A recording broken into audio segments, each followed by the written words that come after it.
Hello student, welcome to my channel. तो आज मैं आपको कराने जा रही हूँ एरर्स ऑफ रिफ्रैक्शन। तो एरर्स ऑफ रिफ्रैक्शन, एरर मतलब क्या होता है? एरर आप एक हिसाब से मिस्टेक मान लो या गलतियाँ मान लो या कोई जिसकी वजह से डिसऑर्डर हो रहा हो, ठीक है। तो errors of refraction, myopia, short sightedness, ठीक है। मायोपिया, शॉर्ट साइटेडनेस, ये वैसे सबको पता होगा। आई डिफेक्ट्स आपने पढ़े होंगे, तो आई डिफेक्ट्स में आपको आज करा देती हूँ। आई में डिफेक्ट आना characterised by the inability to see the distance object. मान लो मेरे पास एक ऑब्जेक्ट बहुत ही ज़्यादा डिस्टेंस पे पड़ा है, अब उसको हम लोग देख नहीं पा रहे हैं। Inability to see the distance object मतलब मायोपिया या फिर शॉर्ट साइटेडनेस हो रहा है। जो ऑब्जेक्ट हमारे पास डिस्टेंस पे पड़ा है, मायोपिया या फिर शॉर्ट साइटेडनेस हो रहा है, हम उसको देख नहीं पा रहे हैं। फिर उसके बाद क्या है कि जो हमारे पास शॉर्ट साइटेडनेस है ना, वो किसकी वजह से आती है? शॉर्ट साइटेडनेस हमें क्यों बोलते हैं? क्योंकि person can see the near object तो क्लियरली। मान लो पर्सन को कोई ये पर्सन की आई है, ठीक है, ये आई है मान लो। अब ये नियर का ऑब्जेक्ट तो क्लियरली देख लेगा, लेकिन वही दूर का ऑब्जेक्ट जो है वहाँ पे उसको देखने में प्रॉब्लम आएगी। सो वो दूर का नहीं देख पाएगा। नियर विजन नॉर्मल रहेगा, but for point is not infinite, ठीक है। But for point is not infinite. ऐसा नहीं है कि पॉइंट इन्फानाइट पे हो। देखो इन्फानाइट में मान लो मेरे पास इन्फानाइट पे कोई ऑब्जेक्ट पड़ा है, तो वो तो कोई भी नहीं दिख सकता भाई इतनी दूर। तो that is it is at a definite distance, उसी डेफिनाइट डिस्टेंस पे होना चाहिए। मायोपिया हम तभी बोलेंगे कि किसी डेफिनेट डिस्टेंस पे भी नहीं देख पा रहा। अगर इन्फिनाइट पॉइंट आ जाएगा तो बेटा अलग बात है, तब तो कोई भी नहीं देख पाएगा। और वैसे नॉर्मल विजन हमारे पास नियर वाले ऑब्जेक्ट की होती है, ठीक है। So in the extreme condition it may be only a few centimetre away from eye. जो एक्सट्रीम कंडीशन होगी वो हमारे पास फ्यू सेंटीमीटर अवे होगा आई से ऑब्जेक्ट, ठीक है। फिर क्या है, कोस क्या है इसका? एंटीरो पोस्टीरियर डायामीटर जो होगा आई पोल का वो लॉन्ग हो जाएगा। एंटीरो पोस्टीरियर मतलब आगे वाला भी और पीछे वाला भी। आई का डायामीटर क्या हो जाएगा? लॉन्ग हो जाएगा। डायामीटर लॉन्ग हो गया आई का, ठीक है। इमेज जो हो जाएगी वो मेरे पास क्या हो जाएगी? इमेज मेरे पास brought to focus a little front of the retina में। Brought to focus a little front of retina. मान लो मेरे पास आई में रेटिना पड़ा है, अब रेटिना पे इमेज आई, रेटिना पे इमेज कहाँ पे फोकस गई? रेटिना पे, ठीक है। So light after coming to focus, जब लाइट हमारी फोकस पर आ गई तो क्या हो गया? डिस्पर्स अगेन, वापस से वो डिस्पर्स कर गई। और अगर डिस्पर्स कर गई तो हमारे पास ब्लरिंग विजन आ जाएगा, ब्लड इमेज आ जाएगी, सॉरी ब्लड इमेज रेटिना पे फॉर्म्ड हो जाएगी। जो इमेज फॉर्म होगी वो ब्लर होगी, धुंधली होगी, दिखेगी नहीं, मायोपिया शॉर्ट साइटेडनेस में, ठीक है। फिर क्या आ जाएगा? करेक्शन। हम लोग करेक्ट कैसे कर सकते हैं, मतलब इस प्रॉब्लम से हम लोग बाहर कैसे निकल सकते हैं, इस प्रॉब्लम को ओवरकम कैसे कर सकते हैं? तो लाइट रेज जो हमारी आंखों में एंटर कर रही है मोस्ट बी डाइवर्जेंट और नोट पैरेलल। मेरी बात सुनो, जो लाइट रेज हमारी आइज़ में एंटर करेगी तो वो पैरेलल थोड़ी ना होएगी, पैरेलल तो हो ही नहीं सकती ना। तो लाइट रेज जो हमारे पास आई में एंटर कर रही है वो डाइवर्जेंट हो, नोट पैरेलल, डाइवर्स कर जाएगी। यहाँ से आई तो यहाँ पे डाइवर्स कर गई, ठीक है। एंड फिर क्या है हमारे पास? That corrected by using by concave lens. अब ये चीज़ हमारे पास कैसे करेक्ट हुई बेटा? बाई कनकेव लेंस से। मैंने बोला था ना कि ये बाई कनकेव लेंस से कि ब्लड इमेज वगैरह बन रही है। बाई कनकेव लेंस इस्तेमाल करो आप, उससे करेक्ट हो जाएगी ये problem, myopia short sightedness. Light rays हमारे पास डाइवर्ज कर जाएगी by concave lens before entering the eye. मतलब अभी लाइट रेस हमारे पास आई में एंटर नहीं करी, अगर आई में एंटर नहीं करी और कनकेव लेंस से अगर आप कोई लेंस लगा रहे हो तो उसे उधर से ही डाइवर्ज कर जाएगी और ये प्रॉब्लम हमारे पास क्या हो जाएगी? सॉर्ट आउट हो जाएगी, करेक्ट हो जाएगी, ठीक है बेटा। आई होप ये क्लियर होगा। मायोपिया शॉर्ट साइटेडनेस कि आई का डिफेक्ट है, हम लोग नॉर्मल विजन है नियर के ऑब्जेक्ट में, लेकिन डिस्टेंस ऑब्जेक्ट में हमें देखने में प्रॉब्लम आ रही है। पॉइंट टू द इन्फिनाइट की अलग बात है, लेकिन डेफिनाइट डिस्टेंस होना ज़रूरी है, ठीक है। और अगर मान लो फ्यू सेंटीमीटर अवे ऑब्जेक्ट पड़ा है एक्सट्रीम कंडीशन में, ठीक है। फिर उसके बाद क्या है? कोस की बात करें, एंटीरो पोस्टीरियर डायमीटर क्या हो जाता है? बड़ा हो जाता है। इमेज हमारा फोकस पे लाया जाता है रेटिना पे, लाइट रेस हमारी एंटर करती है, ठीक है। Light after coming to focus disperse कर जाती है और ब्लड इमेज बन जाती है। अब ये करेक्शन कैसे होगी? जो लाइट रेस एंटर कर रही है वो डाइवर्ज होनी चाहिए, ना कि पैरेलल होनी चाहिए, जिसकी वजह से क्या हुआ? बाइकनकेव लेंस का इस्तेमाल हुआ और लाइट रेस जो हुई वो लेंस की वजह थ्रू ही क्या हो गई? डाइवर्ज कर गई बिफोर कमिंग टू द आई। तो ये मेरे पास क्या हो गया? मायोपिया और short sightedness. Let us talk about the another error of distraction, refraction का दूसरा पार्ट जिसका बोलते हैं हाइपरमेट्रोपिया और लॉन्ग साइटेडनेस जिसको हम लोग बोलते हैं, ठीक है। क्या बोलते हैं, हाइपरमेट्रोपिया और लॉन्ग साइटेडनेस। मतलब यहाँ पे अब की बार eye defect characterise by the inability to see the near object. मतलब आप लोग पास का ऑब्जेक्ट देखने में प्रॉब्लम आ रही है, इसलिए इसे हम बोलते हैं लॉन्ग साइटेडनेस, क्योंकि पर्सन जो होता है वो सी करता है डिस्टेंस का ऑब्जेक्ट ज़्यादा क्लियरली, नियरर का नहीं करता। डिस्टेंस का जो ऑब्जेक्ट डिस्टेंस में पड़ा होगा वो ज़्यादा क्लियरली दिखेगा नियर के कंपैरिजन में।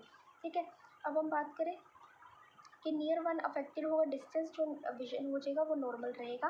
मतलब पर्सन हमारा डिस्टेंस विजन ज़्यादा देख पा रहा है नियर के कंपैरिजन में। कोस क्या है हमारे पास, देखो हमारे पास एंटीरियर पोस्टीरियर डायमीटर जो था उसके अंदर बढ़ रहा था शॉर्ट साइटेडनेस में, लेकिन यहाँ पे एंटीरियर पोस्टीरियर डायमीटर कम हो रहा है, आईबॉल का डिक्रीज कर रहा है हाइपरमेट्रोपिया में, लॉन्ग साइटेडनेस में। लाइट रेज जो होती है वो कन्वर्ज नहीं, are not converged enough to form a clear image on retina. अब की बार क्या हो रहा है, वहाँ पे वहाँ पे हमें क्या करना था, डाइवर्स करना था, इसलिए हम लोग ने कनकेव लेंस का इस्तेमाल किया। अब यहाँ पे लाइट रेज को हमें कन्वर्ज करना है, चूँकि हो नहीं रही है। अगर कन्वर्ज नहीं हुई तो हमारे पास इमेज रेटिना पे नहीं बनेगी। ठीक है, ब्रॉट टू फोकस बिहाइंड। फिर उसके बाद क्या है, causes blood image of the near object. और नियर ऑब्जेक्ट की इमेज हमें कैसे दिखेगी बेटा, ब्लर दिखेगी। ये चाइल्डहुड में ज़्यादा देखने को मिलता है। आईबॉल वहाँ पे डेवलप नहीं करती करेक्ट साइज़ को। अगर आईबॉल अपनी करेक्ट साइज़ को डेवलप नहीं करी तो एंटीरियर पोस्टीरियर डायमीटर अपने आप कम हो जाएगा, जिसकी वजह से ब्लड इमेज आ जाएगी, क्योंकि लाइट रेज कन्वर्ज नहीं कर पा रही है। ठीक है, और फोकस बिहाइंड पे है और रेटिना पे इमेज नहीं बन पा रही है। और ये चाइल्डहुड में होता है, जो कि हमारे पास आईबॉल का फेल हो जाता है करेक्ट साइज में डेवलप करना। Common in old age, old age के अंदर तो बेटा कॉमन होता है, ओल्ड एज में भी कॉमन होता है, या तो चाइल्डहुड के अंदर आईबॉल हमारे पास फेल टू डेवलप और ओल्ड एज के अंदर कॉमन होते हैं। करेक्शन के अब की बार आप लोग कौन सा लेंस इस्तेमाल करो, बाई कन्वेक्स। वहाँ पे कौन सा वाला कर रहे थे, बाई कनकेव कर रहे थे, यहाँ पे बाई कन्वेक्स लेंस इस्तेमाल करो। लाइट रेज कन्वर्स कर जाएगी कन्वेक्स लेंस से बिफोर एंटरिंग द आई। पहले ही एंट्री अभी आई में एंटर हुई नहीं है, लेकिन अगर कोई लेंस प्रेजेंट होगा तो वहाँ से कन्वर्ज कर जाएगी, आ जाएंगी लाइट रेज। ठीक है, सो हम लोग बात करते हैं एस्टी, थर्ड हम बात करते हैं एस्टिग्मेटिज्म। ठीक है, तो ए मतलब नोट, ठीक है, स्टिग्मा मतलब पॉइंट, एस्टिग्मेटिज्म बोल रही हूँ मैं। ए स्टिग्मेटिज्म, ए मतलब नोट, एब्सेंट, ए मतलब एब्सेंट, स्टिग्मा स्टिग्मा मतलब पॉइंट। तो अगर पॉइंट एब्सेंट होगा तो क्या होगा, condition in which light rays are not brought to the sharp point on the retina. Light rays जो हो रही है वहाँ नहीं आ रही जहाँ पे रेटिना का शार्प पॉइंट प्रेजेंट है, कॉमन ऑप्टिकल डिफेक्ट है ये। जब when moderate known as the physiological astigmatism, जब मान लो मेरे पास नॉर्मल हो जाएगा ये, और जब मॉडरेट हो जाएगा तो क्या हो जाएगा, मॉडरेट मतलब बीच का। ठीक है, तो ये फिजियोलॉजिकल मतलब ना ज़्यादा हायर ना ज़्यादा कम, मॉडरेट हो गया तो क्या हो जाएगा, फिजियोलॉजिकल एस्टिग्मेटिज्म होगा। एग्जाम्पल के मान लो हमारे पास स्टार्स अपीयर कर रहे हैं स्मॉल डॉट। ठीक है, stars appear small dot of light, light की छोटी डॉट हमारे पास अपीयर कर रहे हैं to person with the normal light. आपको पता है जब मेरे पास एक पर्सन है उसकी नॉर्मल आई है, तो वहाँ पे अगर मान लो वो पर्सन स्टार देख ले, तो स्टार देख रहा है वो पर्सन, तो उसकी आंखों में एक नॉर्मल क्या आ जाएगा, नॉर्मल डॉट आ जाएगा, small dot, but appears as the radiating short lines. अगर जो हमारे पास एस्टिग्मेटिक पर्सन होगा ना, जहाँ पे कोई पॉइंट ही नहीं है फोकस करने का रेटिना पे लाइट रेज का, तो वहाँ पे ऑप्टिकल डिफेक्ट आ जाएगा, जिसकी वजह से देखो नॉर्मल आई में तो क्या हो रहा है, स्टार्स वो दिख रहा है तो स्मॉल डॉट अपीयर हो रहा है, लेकिन एस्टिग्मेटिज्म पर्सन के अंदर क्या हो जाएगा, लाइन्स अपीयर हो जाएंगी, लाइन आ जाएंगी, शॉर्ट लाइन्स। ठीक है, ऑफ लाइट की शॉर्ट लाइन आ जाएगी। ठीक है, फिर उसके बाद क्या आ जाएगा, रेगुलर और इरेगुलर एस्टिग्मेट टाइप्स होगी, एक रेगुलर और एक इरेगुलर होगी। रेगुलर वाली क्या हो जाएगी, रेगुलर वाली रिफ्रैक्टिव पावर अनइक्वल हो जाएगा इन डिफरेंशिएशन मेरिडियंस।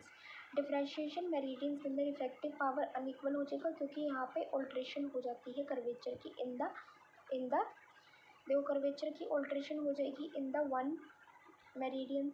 ठीक है, और मेरी बात सुनो, रिफ्रैक्टिव पावर अनइक्वल होगी ना ही सिर्फ डिफरेंशिएशन में मेरिडियंस में, बट और किस में अनइक्वल हो जाएगी, differentiation point of the same meridians. मतलब सेम मेरिडियंस होंगे उसके डिफरेंशिएशन पॉइंट में भी अनइक्वल होगी। मतलब ऐसे ही नहीं कि सिर्फ डिफरेंशिएशन मेरिडियन के अंदर ही रिफ्रैक्टिव पावर अनइक्वल हो रही है, वो हमारे पास सेम मेरिडियन की भी डिफरेंशिएशन पॉइंट के अंदर हो रही है। ठीक है, पहली बात तो जब रेगुलर बताया था तो वो किसकी वजह से हो रही थी, ऑल्ट्रेशन ऑफ द कर्वेचर की वजह से। ठीक है, in one meridian alteration of the curvature हो रहा था। ठीक है, अब हम बात करें इरेगुलर वाले की करेक्शन कैसे होगी। मैंने बोला था सेम मेरिडियन में भी हो रहा है डिफ्रेंसिएशन पॉइंट पे बाय यूजिंग सिलेंड्रिकल लेंस। अब आप सिलेंड्रिकल लेंस का इस्तेमाल करो जिसकी वजह से हमारे पास क्या हो जाएगा, करेक्शन हो जाएगी। ठीक है, अब हम बात करते हैं प्रेसबायोपिया। प्रेसबायोपिया क्या होता है बेटा, basically characterise by the progressive diminished ability of the eye की जो एबिलिटी होगी ना वो बहुत ज़्यादा कम हो गई कि वो फोकस नहीं कर पा रहा नियर ऑब्जेक्ट को विद एज। ये एज के साथ है, प्रेसबायोपिया एज के साथ होता है कि मान लो आई के पास एबिलिटी कम होगी कि वो नियर का ऑब्जेक्ट भी देख नहीं पा रहा, विद एज होता है। ठीक है, उसके बाद क्या है, due to the gradual reduction of the amplitude with age के अकॉर्डिंग क्यों बोल रही हूँ मैं, क्योंकि एज के अकॉर्डिंग जो एम्पलीट्यूड होता है ना बेटा, एम्पलीट्यूड जो होता है एज के अकॉर्डिंग वो क्या कर जाता है, वो डिक्रीज़ कर जाता है। वो क्या कर जाता है बेटा, डिक्रीज़ कर जाता है एज के अकॉर्डिंग एम्पलीट्यूड, जिसकी वजह से नियर का ऑब्जेक्ट नहीं देख पा रहे हैं विद एज। डिस्टेंस विजन तो देखो अनअफेक्टेड है। डिस्टेंस अगर मान लो कोई ऑब्जेक्ट हमारे पास दूर पड़ा होगा डिस्टेंस पे तो वो मेरे पास अनअफेक्टेड है, वहाँ पे कोई भी दिक्कत नहीं है। दिक्कत सिर्फ पास वाले ऑब्जेक्ट को देखने में है। Only near vision is affected because near point is away from eyes. आपको पता है नियर पॉइंट कहाँ होगा, आई से अवे होगा, आई से अवे होगा। नियर पॉइंट क्या होगा, आई से अवे होगा हमारे पास नियर पॉइंट, इसीलिए नियर वाला ही क्या हो रहा है, अफेक्टेड हो रहा है। फिर हम बात करते हैं किसकी, एंटीरियर कर्वेचर। जो एंटीरियर कर्वेचर है लेंस का, आगे का curvature does not increases, anterior curvature नहीं बढ़ रहा ड्यूरिंग नियर विजन। जब मान लो नियर विजन है तो एंटीरियर कर्वेचर नहीं बढ़ रहा। So light rays from near object are not brought to focus in retina, क्योंकि एंटीरियर कर्वेचर नहीं बढ़ रहा, इसकी वजह से लाइट रेज हमारी रेटिना पर फोकस नहीं कर पा रही है, जिसकी वजह से कोस क्या आ गया बेटा, डिक्रीज इलास्टिसिटी ऑफ लेंस की इलास्टिसिटी को डिक्रीज़ करो, कन्वर्जेंस ऑफ आई बॉल को डिक्रीज़ करो कि आई बॉल की जो कन्वर्जेंस हो रही थी उसको डिक्रीज़ करो, और इलास्टिसिटी आई की डिक्रीज़ करो बाय यूजिंग बाइकन्वेक्स लेंस। करेक्शन कैसे होगी, आप लोग अब की बार बाइकन्वेक्स लेंस को इस्तेमाल करो। देखो बाइकन्वेक्स लेंस का कहाँ का इस्तेमाल हुआ था, एक तो हाइपरमेट्रोपिया लॉन्ग साइटेडनेस में और एक इसमें प्रेसबायोपिया में। तो इस वीडियो के लिए इतना ही, यही था हमारे पास errors of refraction. Thank you so much for watching, bye bye.